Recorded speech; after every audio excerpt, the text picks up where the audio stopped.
Exercise 4.1 से question number 1 करेंगे। Use the figure to name. कुछ नेम लिखने हैं आपको, इस फिगर का यूज करना है। यहां से देख देख के लिखने हैं। ए पार्ट में है 5 पॉइंट्स, तो इस फिगर में देखिए, इस फिगर में से आपको 5 पॉइंट्स लिखने हैं। यहां पे मैंने गलत लिख दिया 4, ये 5 है। तो 5 पॉइंट्स ये दिख रहे हैं मेरे को, point D, point E, point O, point B और पॉइंट सी। ये 5 पॉइंट है इसके अंदर। तो हमारा आंसर हो जाएगा डी, ई, ओ और ये बी और ये सी। ये पॉइंट्स हो गए हैं। बी पार्ट में है ए लाइन। एक लाइन का नाम लिखना है। अब लाइन इसके अंदर बहुत सारी पॉसिबल हो सकती हैं, जैसे डी और ई है। अब डी यहाँ पे पॉइंट है, ई यहाँ पे पॉइंट है, तो इसको आगे तक बढ़ा देंगे और इधर को इसको इधर को बढ़ा देंगे, क्योंकि दोनों तरफ एरो लगा हुआ है ना, यानी ये चीज़ अनलिमिटेड है, ये आगे तक जा सकती है। तो डी ई एक लाइन हो सकती है। और लाइन का नाम लिखते वक्त आपको ऊपर जो लाइन बनाते हैं तो उसमें दोनों तरफ ये एरो लगाना होता है।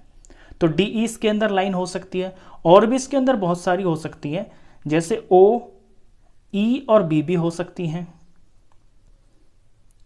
बेसिकली ये जो चीज है इसमें दोनों तरफ एरो लगा हुआ है, तो आप कोई भी 2 पॉइंट लोगे ना तो वो इस लाइन का नाम ही हो जाएगा। तो ई और बी भी ये लाइन हो सकती है इसके अंदर। तो यहाँ पे एक पूछिए, मैंने 2 लिख दिए, इससे अलग भी इसके अंदर और पार्ट्स बन जाएंगे। यहाँ नहीं बनेगा, ओ और सी नहीं लिख सकते आप, क्योंकि यहाँ पे ये पॉइंट से इधर पे एरो नहीं लगा हुआ। तो ये ध्यान रखना कि ये जो सीधी लाइन जा रही है ना, इस पे आप कोई भी 2 पॉइंट लिखोगे ना, वो एक लाइन ही हो जाएगी।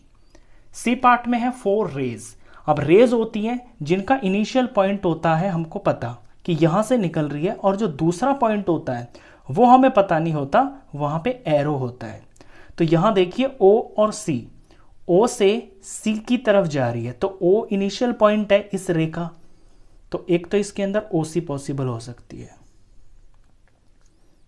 दूसरा, ओ से ये एरो इधर जा रहा है, तो ओ और बी, ओ से बी की तरफ बी। नाम लिखते वक्त क्या ध्यान रखना है आपको कि जो इनिशियल पॉइंट है वो यहां लिखेंगे, और जिस तरफ जा रहा है वो यहां लिखेंगे, और जो एरो होगा वो उसी पॉइंट की तरफ दिखाएगा जिस तरफ एरो जा रहा है। जैसे ओ से बी की तरफ जा रहा है ना, ओ से बी की तरफ, तो बी की तरफ ये एरो लगाना है। 2 तो यहीं दिख गई मेरे को।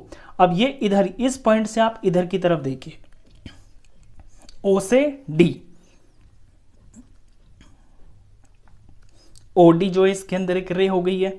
नाम इसमें ऐसे लिखेंगे ओ डी। ओ से ई की तरफ भी जा रही है, तो ओ ई। ओ इनिशियल पॉइंट हो गया ओ डी रे का, ओ इनिशियल पॉइंट हो गया ओ ई का। 4 पूछिए, हमने 4 लिख दी। डी पार्ट में 5 लाइन सेगमेंट्स। अब लाइन सेगमेंट्स होती हैं जिनके एंड पॉइंट्स हमें पता होते हैं। एक लाइन का टुकड़ा होता है जिसके दोनों एंड पॉइंट्स पता होते हैं।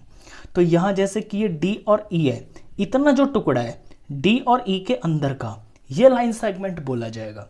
तो हमें 5 लिखनी है, तो इसमें लिखना शुरू करते हैं। D E. अब लाइन सेगमेंट का नाम लिखते हैं तो ऊपर सिंपली ऐसे लाइन सेगमेंट बनाते हैं, क्योंकि ना तो इसका कोई इधर एक्सटेंशन पॉइंट है ना इधर जा रही है, तो ये एंड पॉइंट्स हो गए ना। दूसरा, ई से ओ, यहां से यहां तक का जो टुकड़ा है ये एक लाइन सेगमेंट है। ई एक एंड पॉइंट हो गया, ओ हो गया। फिर ओ से सी, ओ पॉइंट से सी पॉइंट तक का ये जो इतना पार्ट है ये लाइन सेगमेंट हो गया। डी ई हो गया, ई ओ हो गया, ओ सी हो गया। ओ से बी को भी लिख सकते हैं हम, यहां से यहां तक एक लाइन सेगमेंट है।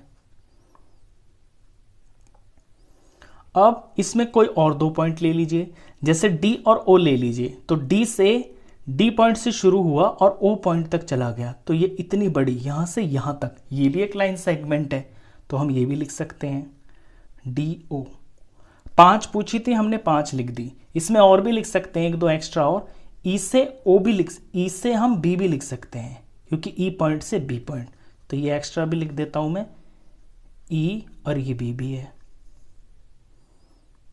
डी और बी, डी पॉइंट से लेके बी पॉइंट तक, ये भी एक लाइन सेगमेंट है, तो डी से बी। आप इनमें से कोई भी 5 लिख सकते हैं। क्वेश्चन खत्म हुआ। नेक्स्ट क्वेश्चंस के लिए मिलते हैं नेक्स्ट वीडियो में, तब तक के लिए गुड बाय।